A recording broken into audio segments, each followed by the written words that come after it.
আসসালামু আলাইকুম।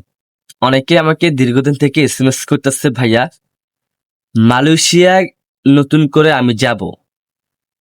কলিং ভিসায় আমি মালয়েশিয়া যাব, কিন্তু আমার বয়স বেশি হয়ে গেছে। আমি কি মালয়েশিয়া যাইতে পারবো কিনা? নতুবা যাদের বয়স বেশি হয়ে গেছে তারা কি মালয়েশিয়া যাইতে পারবে কিনা?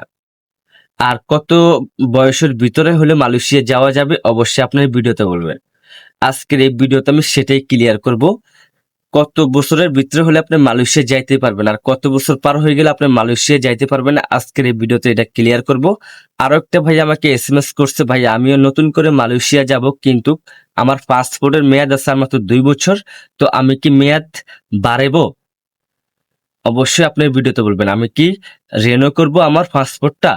অবশ্যই আজকের এই ভিডিওতে বলবো। অবশ্যই আপনি যদি মালয়েশিয়া যান তাহলে আপনার পাসপোর্টের মেয়াদ অবশ্যই আপনাকে বাড়াইতে হবে, কারণ 2 বছর তো এমনি এমনি চলে যাবে, তাহলে কিন্তু পরবর্তীতে আপনার পাসপোর্টটার মেয়াদ চলে গেলে আপনি অনেক বিপদে পড়বেন। তাই অবশ্যই পাসপোর্টের মেয়াদ অবশ্যই বাড়াবেন, তাহলে আপনার জন্য অনেকটা ভালো হবে। অবশ্যই বুঝতে পারছেন।